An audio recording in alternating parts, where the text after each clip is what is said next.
Hi there, Simon Atkins here from Perth Property Investments again. Welcome along to the final video in the Coast to Success series. And this one's how to get the right property in the right location to maximise the dollars. And I salute you for being here because very few people actually make it through this far to the third and final video. Much like most people that buy a book, I believe it's over 90% of people that buy a book don't get past the first chapter. So a lot of success is about the doing. Very few people do enough.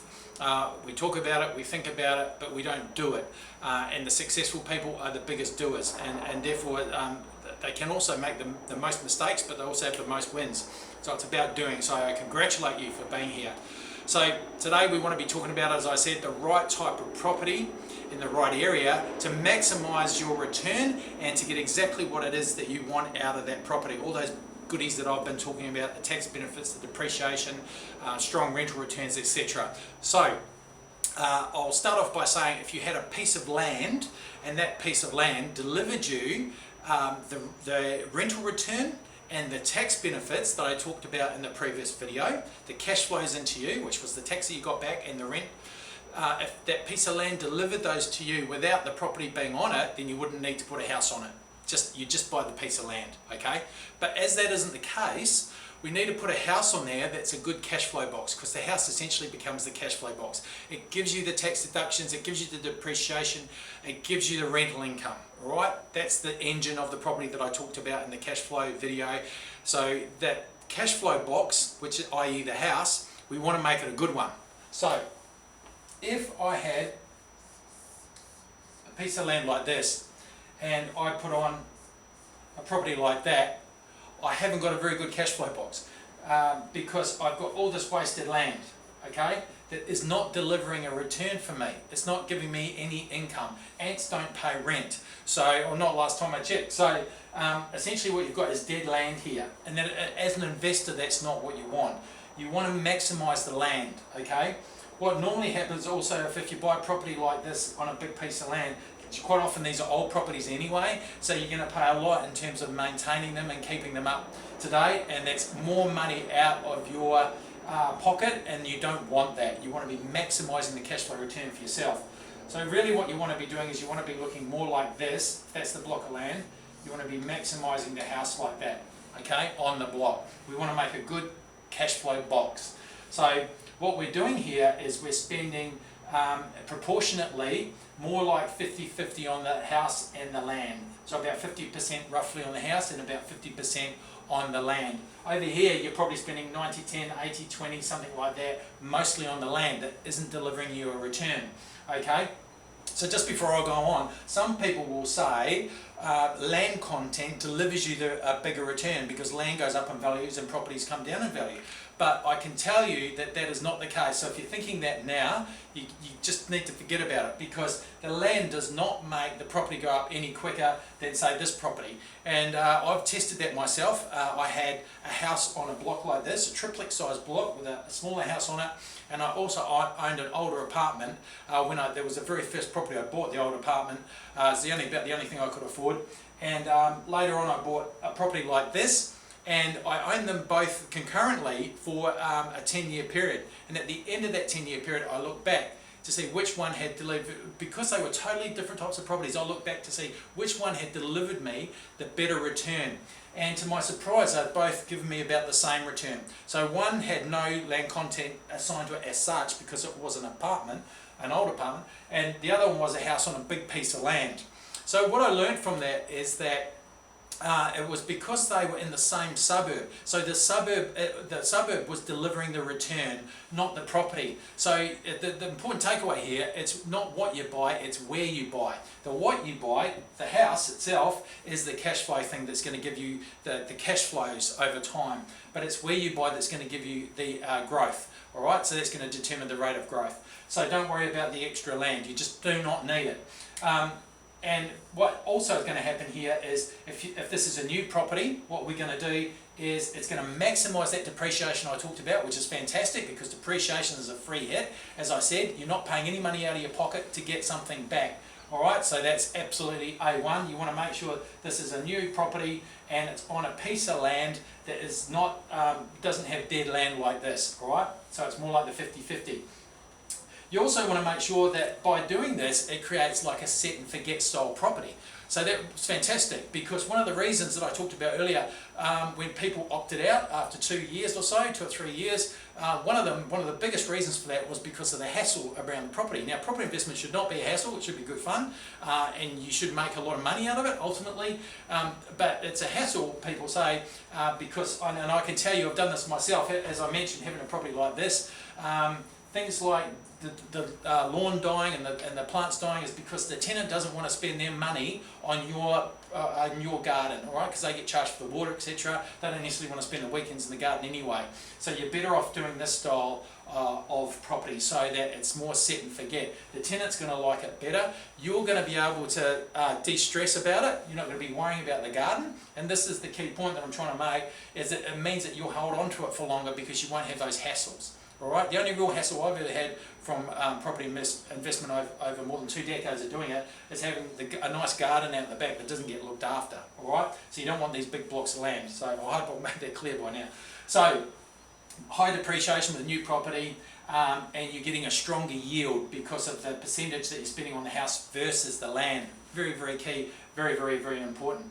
The other thing too is, you'll note, if you put the components together yourself, i.e. the land, and then you put the house on it, you're saving a lot on stamp duty. So you can like halve the stamp duty or more based on, because if you just buy the land and then put the house on it, you only pay stamp duty on the land, not on the finished product, the house and the land. So another tax, stamp duty is obviously a tax, so another tax that you can really cut in half. And it's also, stamp duty is not deductible like the interest on a loan or other things that you might be able to offset against your income. So it's essentially a dead cost. So a nice way to reduce that as well. So these are the kind of things we want to get the higher yield from doing this, and as I said, hassle free. So that's all good stuff.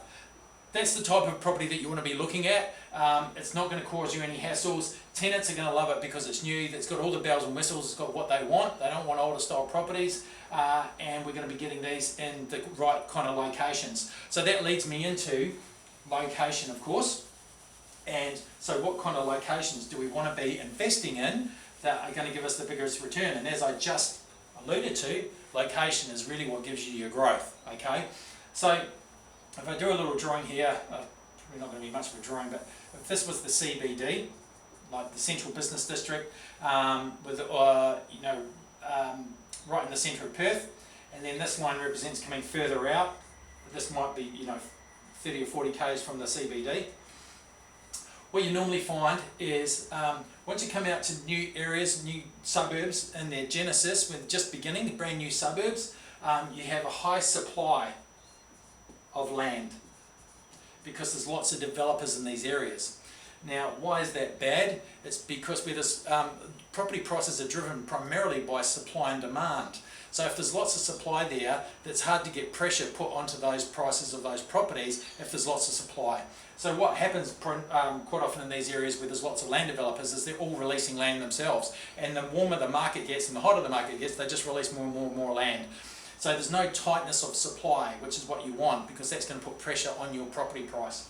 So high supply, which is a bad thing, I would say it isn't as, for the tenant, it's, I'd say, not as appealing, because they're generally further away from areas where they want to be. Infrastructure, not as much infrastructure in these newer areas, generally not as good at transport links. If they're working in the city or somewhere like that, it's going to take them longer to get there. And quite often you'll find that it's harder to get tenants in these areas because there's little or no infrastructure around them at that certain point in time. Okay, so the other thing we want to be looking at is obviously infrastructure, lifestyle infrastructure like shops, restaurants are not there. Okay, so you have to understand that at that point in time, when they're early in their genesis, that's kind of missing.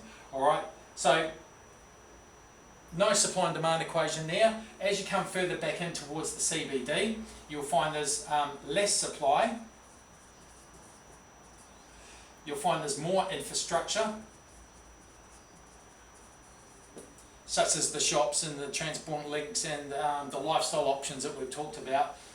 and you'll find it's the tenants give that more of a tick because it's where they want to be. It's maybe closer to their work, or it's at least easier to get around to their work. It's closer to restaurants, closer to lifestyle options, as I said. So there's more demand. The other thing is that the supply level, as I said, there's less supply. So as property prices increase, there isn't any more release valve as such like you have here, where a lot of property or land developers are releasing more and more land. If there's limited supply there and they can't release them, it just puts pressure on those prices in that area because there's no more to bring to the market. It's only what's that stock is there. So super important there. So what we want to be doing is essentially, over time, we've proved like the middle mortgage belt has really been one of the better areas to invest in, and we're talking somewhere around the kind of the probably in between the 15 to 25 k's of the city, in that kind of area there. The real mortgage belt areas where it's affordable, there's lots of infrastructure, good transport links, as I said, and all these things I've been talking about here.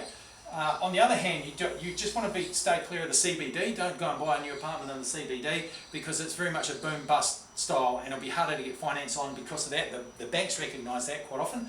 I would suggest it will be harder to finance because what you find is property developers come in and they build towers of apartments and they oversupply the market, and it's going to take a few years to soak up that excess supply. And then when that is all soaked up, all the developers come back into the market again, they build their towers and they bring more apartments onto the market. So it's this boom-bust supply or this boom-bust cycle that you find which doesn't really work in your favour. You want to get into areas where it's like limited supply and there's pressure on prices so it works for you. Okay? So I really hope that makes sense. The right type of property, so you're getting all the goodies, all the depreciation, the tax benefits, good strong yield by putting the right type of house on the right piece of land, no excess land, and getting in the right areas where there's transport links, where there's infrastructure, where there's low supply and where tenants want to be. Okay, so this isn't rocket science. You know, that's what I've been doing over many, many years. It's worked very well for me, and I can promise you that if you do that yourself, it can work well for you. We've got properties that fit the mould with these types of developments, and we can certainly help you out with that. So if you look below the video now, you can see that I've got an offer there for you. It's absolutely free at the moment. You can have a read and see if you qualify, and if you click on the bottom right at the bottom of the video, we can have a chat and I can see how all of these that I've been talking about in the last 3 videos can work specifically for you, for your own situation. So I really, really hope that you've got something great out of these 3 videos. It's been a pleasure bringing it to you. Thank you for watching. Thank you for trusting me with the knowledge to bring to you, and the right knowledge. I can assure you that it is. I've tried and tested it over many years, and it's been very, very good to me, and I know it can be good to you too. So for now, it's goodbye, and I hope we get to talk to you soon.